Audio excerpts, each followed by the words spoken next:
Now for a check of your Fox 47 forecast. Fox 47 meteorologist Brian Bachman back with a look at your neighborhood forecast on this Thursday evening.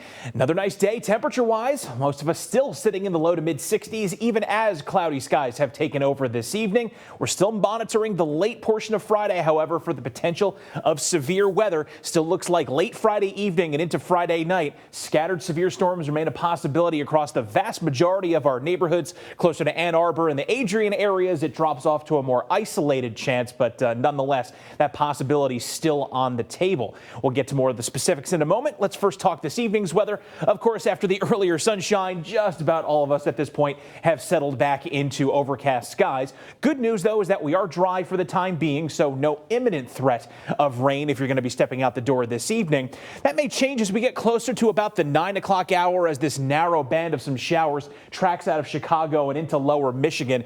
Now, there's some reason to believe that this may tend to fall apart a little bit this evening, but either way, the better chance for some spotty overnight showers and maybe even a rumble of thunder will come as we go beyond the midnight hour, as eventually this warm front draped across Iowa and into Illinois sweeps our way and through the area going into the day on Friday. From there, temps are going to spike in this warm sector into the mid-70s tomorrow afternoon. And while we could see an isolated thunderstorm on Friday afternoon, it's now looking more likely that we'll see our main window of strong to severe storms come through ahead of this cold front as we get toward about the midnight to 4 a.m. window. So looking like an overnight severe weather threat now as we head on into Friday night.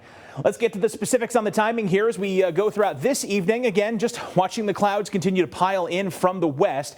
Now, barring whatever happens with that band of showers near Chicago, like I mentioned, either way, it looks like some spotty light showers will become a little bit more likely as we get between about midnight to 4 a.m. and especially as we close in on daybreak. It's not a whole lot of activity, but a few of us could pick up certainly a quick shower before sunrise, maybe even an isolated rumble of thunder briefly tomorrow morning. Then we'll settle into partly to mostly sunny skies for a few hours as we head toward late morning, midday, and into the early afternoon.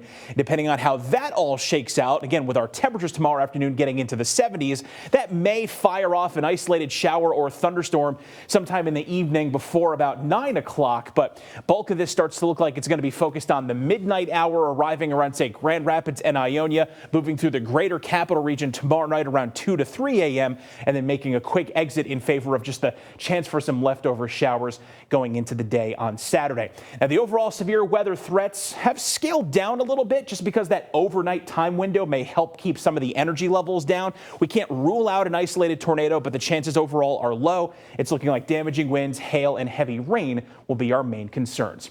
But for tonight, just a few showers and maybe a stray rumble of thunder. Staying mild, too. Low temp around 53 degrees.